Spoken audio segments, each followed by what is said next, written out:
Well, yes, actually.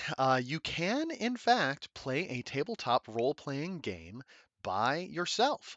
Hi, I'm Woody. Welcome to the Woodland Fellowship, a channel where storytelling and adventure gaming meets. So, maybe you are new to role playing games in general, or maybe you are aware, but the concept of solo role playing is a bit foreign.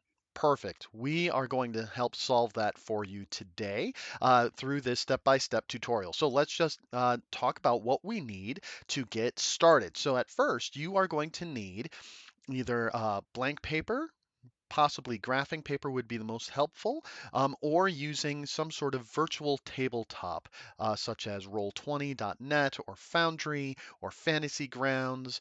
Either way, this is going to be what we use to make your visual aids, namely a map, so you know where you're going and what your character is hoping to achieve in that regard.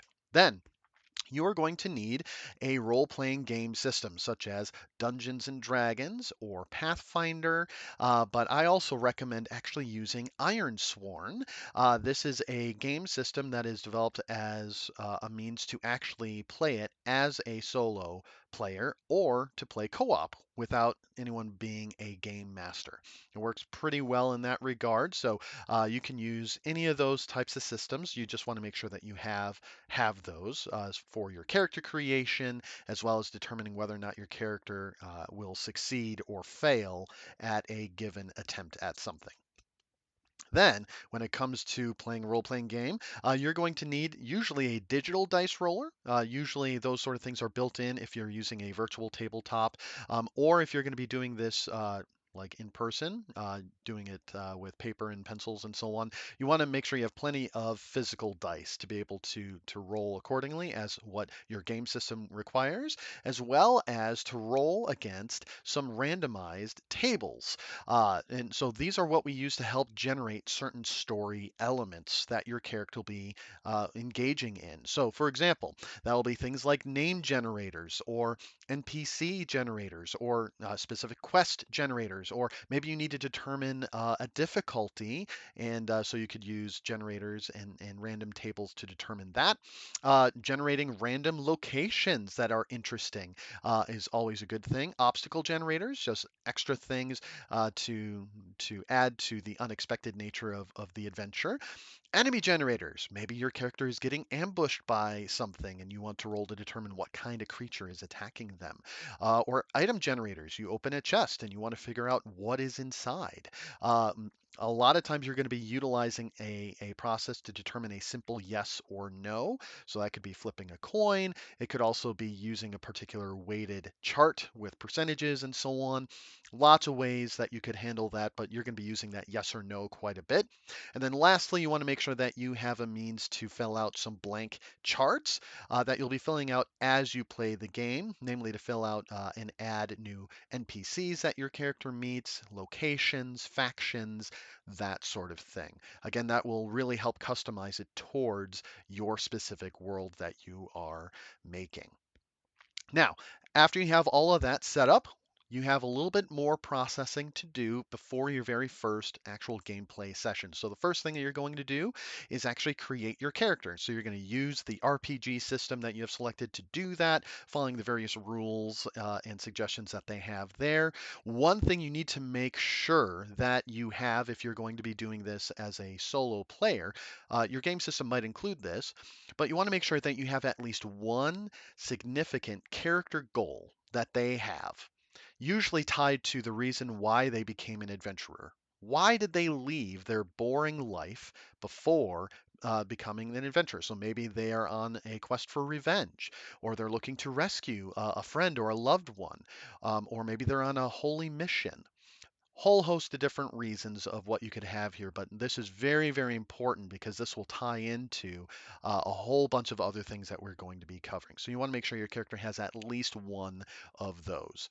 Then, now after you have your character, you're going to start adding in some background NPCs. So these are NPCs that are tied to your character's past, and there's lots of different ways that you can have this. I recommend that you have about 2 to 3 past allies. So these would be folks like a mentor or a love interest or a family member or a best friend, just someone who is friendly to your character. But then you also want to have maybe one to two, no more than three past adversaries. So this could be a rival, or it could be a childhood bully, or maybe a domineering authority figure. It's just someone who was in the past a problem for your character, because that can always be interesting to bring them back into the here and now of your character's life. I'd also recommend that you have about one to two recent acquaintances. So your character doesn't know them terribly well. Maybe they met in a tavern. Maybe they met in a jail cell, or maybe they were recently hired to work together to do the same job or a similar job. So just someone who could be relatively new, and that gives your character an opportunity to go deeper and know them more than that. So by the time you're done, you're going to have four, maybe five as a minimum number of NPCs to probably around 10. And you need at least probably a name, a very simple description, as well as their relationship to your character. You can go deeper than that, but you don't necessarily need to. This is that way you can have a better idea of what is coming after that. Then now it is time to start your world building. What is the nature of this fantasy world? And so we'll start with the map. There's a couple ways you could handle this. So you could either start with a completely blank map with the intention that you'll be filling it out as you play the game, or you can have it be something that is pre-designed. And then you'll just explore this map that you already have all that information on it. Then, after you have determined if you're going to have it be pre-designed or blank, you can then populate it. And so you can either have it be populated completely before you even start playing the game, or you can populate it as you go. I tend to do a combination of these two, where I will have at least the initial surrounding area populated, where I'll have some notable locations and cities and those sorts of things. I'll have that set up, but I'll leave plenty of room for my character to be able to explore unknown areas and find some new things as I play the game. So after you have your map, then you can start populating it further with factions and different societies. And just thinking about what are the types of people who live in this world and what do they care about. So typically, I recommend that you have about two to three major factions. And so a major faction would be like a nation or a major government. And you're really wanting to focus on having those that would have either control or influence or an interest in the starting area where your character is going to be playing. So maybe it's a border town, or maybe there's a looming war or something that ultimately, again, it kind of helps shape the big picture, which is the next thing that you want to make sure that you have established. And it's just a simple idea of what is the big picture of why this world has adventurers. That's really a dangerous lifestyle. And so you don't often find that there are adventurers in peacetime. Maybe there is, and you can explore maybe why that is, but that's ultimately what it is. So maybe it could be there's a civil war or a looming war between the nations, or maybe there's some other thing. Maybe a war just finished and now it's during a time of reconstruction, and maybe there's just still a lot of outlaws that are out in the wild. So there's a whole bunch of reasons. So ultimately, you just need to be able to figure that out. Then kind of zoom in a little bit more focused on what that starting area would look like. And you'll want to have about two to three starting communities. So this could be a castle, a city, it could be a monastery, just different things where you'll have a group and a community there. And then within each community, you want to have at least two to three minor factions. Maybe there's some overlap, and that would make sense. But a minor faction would be something like a guild or a noble house or a religious order. All of those would be interesting ideas that you want to have there. And then as you play, you can know that you can then add and create more factions. But this is ultimately just to get you started, so you can add a little bit of depth and realism to the world that you are playing in. Then, after you have all of this, this is where you can establish the starting conflict that is affecting your character. So you could even make a brand new NPC. Maybe they hired your character to do something. You could use one of your background NPCs and how that ties in to what your character is going to be facing right out of the gate. It could even be something that is environmental. Maybe they're on some other mission and then maybe they were shipwrecked or they have amnesia. And now they are needing to try and find out what happened in a block of time that they don't recall. You get to decide how this starts out, but you want to pick a pretty good conflict right out of the gate because this is what your character is going to be dealing with right when you first start your session. Now, I do want to point out, I do have it in this particular order. Quite literally, you can do it in any order. So we started in this case with creating a character and background NPCs, but you could easily start with the world building. Start with your map and then the factions. And then with that, that kind of gives you a good idea of what kind of character you want to play and where they fit in. So then you create your characters and background. All of that is totally viable.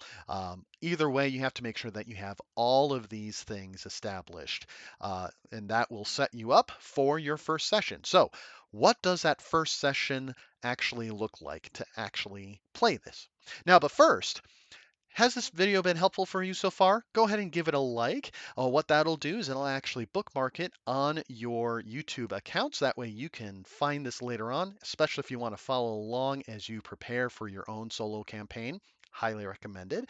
But that'll also tell YouTube, hey, this is a great video. I want to see more videos like this. Also, I think more people should be able to see this sort of video, and YouTube will use that in their algorithm. That'll help me out. Additionally, I'm going to be doing a solo role-playing campaign on this channel coming up very soon. So if you want to see those updates, possibly enjoy an interesting story, as well as learn more about how to do better role-playing, tips and tricks on better storytelling, and that sort of thing, that's what this channel is all about. So feel free to subscribe as well if you want to stay up to date on that. All right, let's go back to it. Now, before we start talking about what actual gameplay looks like, I want to share three general rules that I have for maximizing fun when you're playing a solo role-playing game. Number one, always go with what makes sense first. If you're unsure, or maybe there's multiple options that are viable, that's when you roll dice to determine things. So you don't always have to roll dice because dice are your tools, they are not your masters. So this is much more on the lines of uh, relying on your creativity and your interpretation rather than strictly adhering to a set of procedures. So we want to make sure, again, just go with what makes sense. If it doesn't make sense for you to roll, because maybe you have a really good idea, then just go with that. Number two, this might seem counterintuitive, but you actually want to hold tightly to the rules of the game system that you chose. Again, this is what is determining whether or not your character succeeds or fails at an attempt at something. So this is where you want to rely on the game itself and the dice to do the work for you. So it can be really tempting, especially in high stakes situations, that you might want to fudge the dice or re-roll just because, or just skip over it.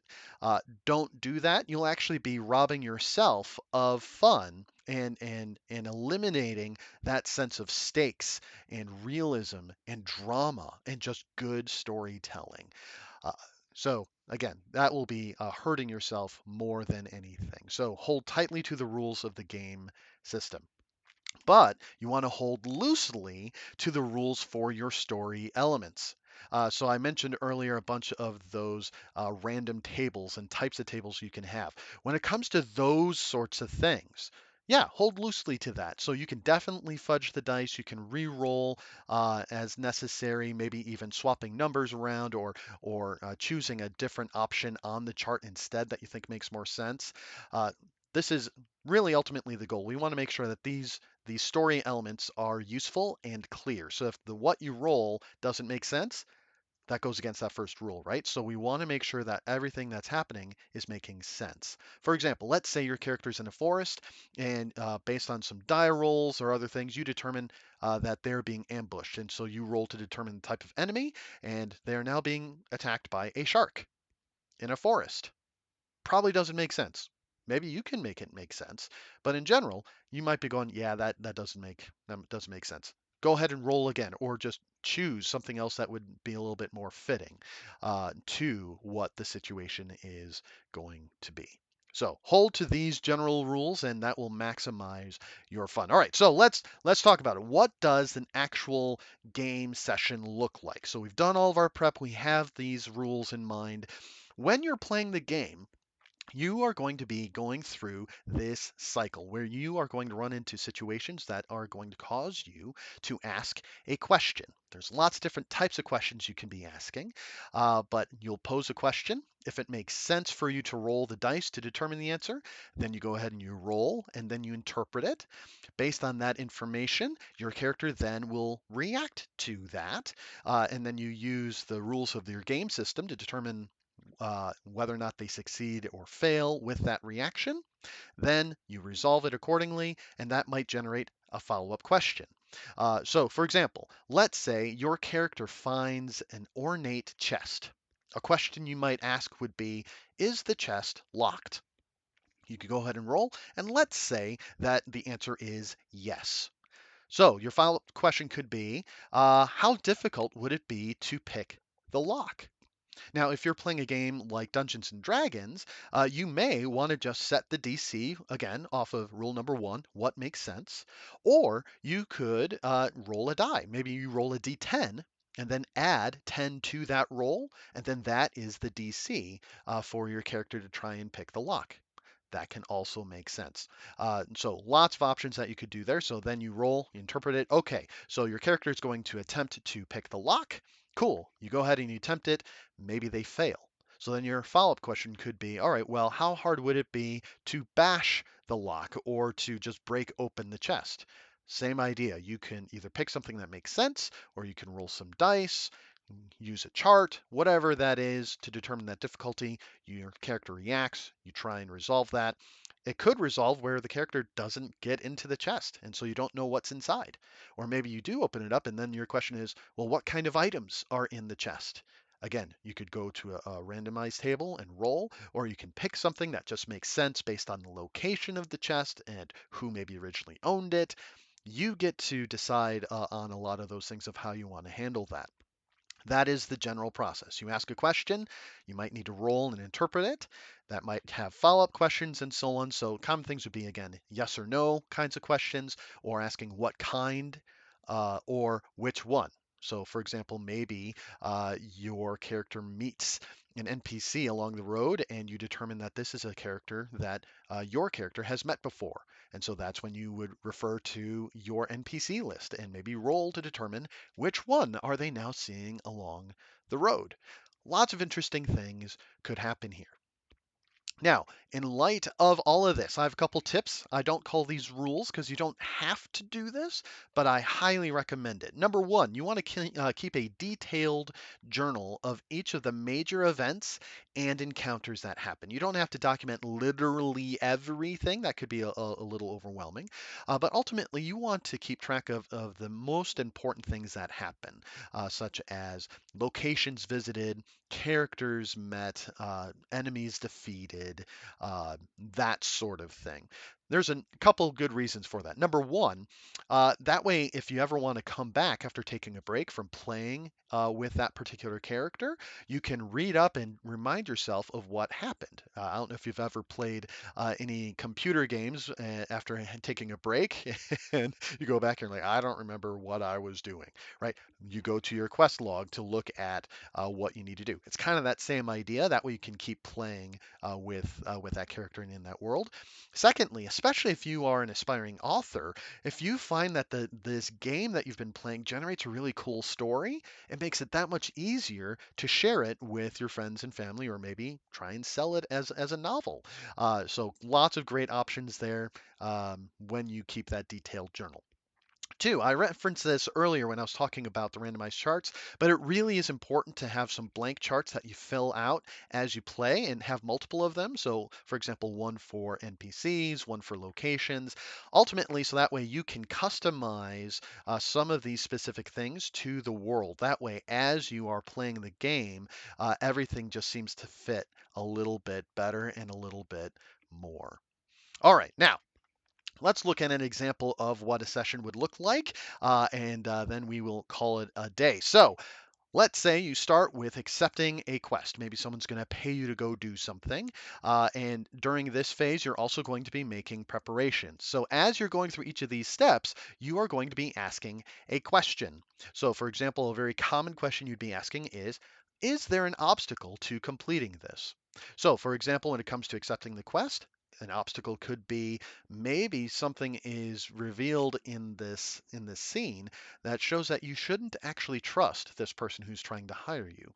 Or maybe there's a problem with you making the preparations. Maybe severe or bad weather comes in, or maybe there's just a general lack of supplies in the area, or maybe there's an external threat that disrupts your process of being able to do this, such as raiding bandits or a beast or something like that.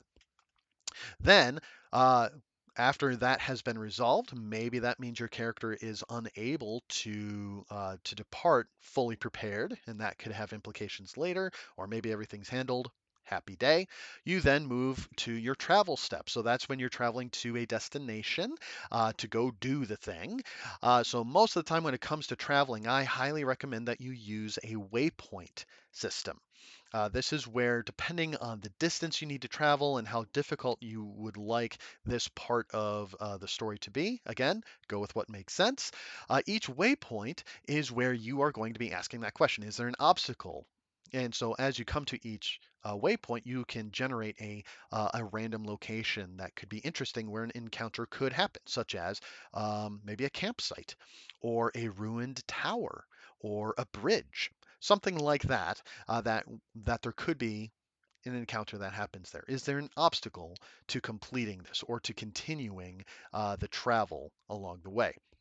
Again, you roll, interpret, depending on what comes up. Maybe it's a no, cool. Then you can keep moving on in your travel. Maybe it's a yes, and then you determine what kind of obstacle is appearing here. Then, after you finally reach your destination, that is when you're going to attempt to complete the various quest goals. So maybe you are there to hunt down a specific enemy, or maybe you're trying to rescue someone, or you're trying to acquire a specific item. You're going to be asking series of questions, maybe things like, what's in that room? Or is that door locked? Or are there guards nearby? You'll be asking those kinds of questions to try and solve whatever that is. Eventually, you complete your quest goals, and then you would then travel again. So again, using your waypoint system. If you're going back to your original location, you can reuse those waypoints that you generated, but then each time as you come back, you can generate an obstacle potentially. So for example, maybe you passed through without a problem, but now, as you come back, maybe now there's bandits waiting for you because they saw the evidence of your travel initially, right? There's other things that could happen as you're traveling on your way back. Then, after you return to the quest giver, or maybe you're traveling to a new location to turn in the quest, whatever makes sense, again, that is when you are going to get the reward. And again, maybe there could be a complication. Um, or an obstacle. And so you could determine that. So that could be something like they never intended to pay you, so they actually brought other people in to try and kill you now that you completed your task. Or maybe they themselves were murdered while you were gone, and now you have to find someone else to try and cover the debt that they owed you. Or maybe there's just some other kind of obstacle. You could roll to interpret that.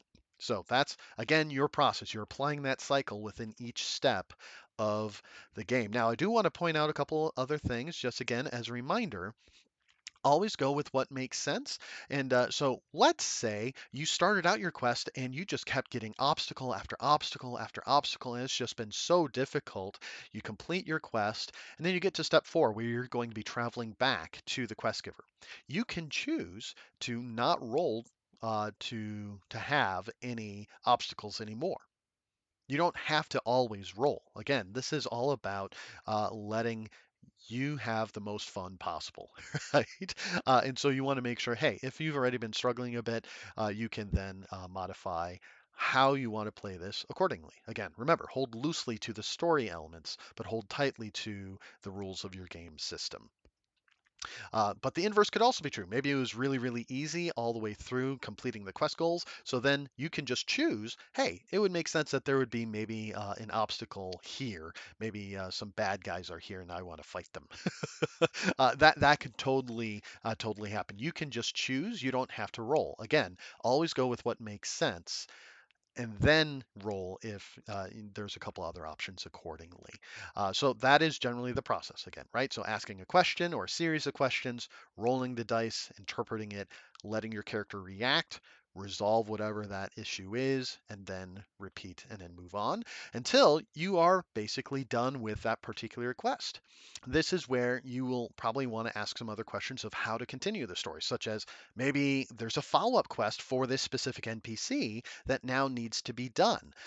Or maybe a new quest has generated because they betrayed you or something like that. You now have a follow-up quest that you can then create for yourself. Or maybe you want to pursue your character's own personal quest goal. You don't need to have it be an external being always paying them for what they're trying to do. Again, go with what makes sense. You could also notice that maybe the actions taken in this particular quest have garnered attention of someone else. So maybe someone who also needs the services your character can provide, or maybe it's a villain that wasn't aware of them but now is. Or maybe after you complete this, there's no more work that needs to be done in this area. So now you need to travel to a new town to be able to find work.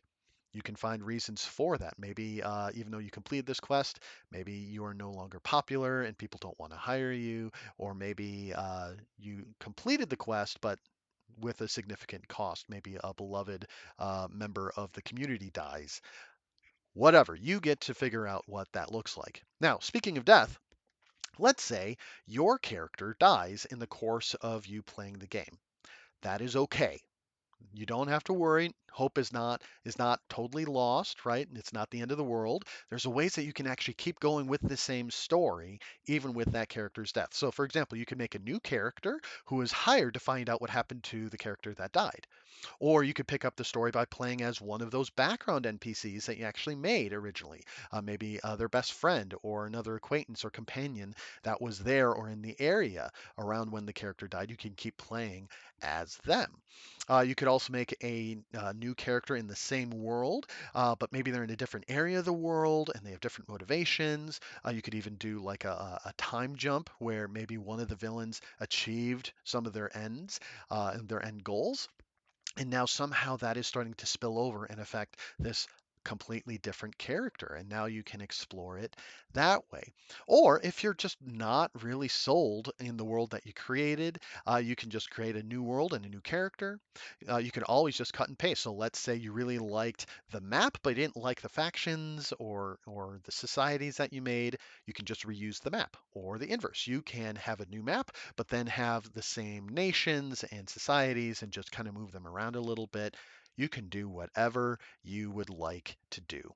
So that is the game cycle of playing a solo role playing game. So you're asking a series of questions, yes or no, what kind, which one. You're going to be rolling dice to determine the answer, and you interpret that and apply it in a way that makes the most sense to your world and to your character. Your character then gets a chance to react to that information and attempt to complete a task, which you use your game system that you're using to determine whether or not they succeed or fail. And then you resolve it and then repeat because you'll have some follow up questions and so on. So that's solo role playing. So thanks for watching and see you guys next time.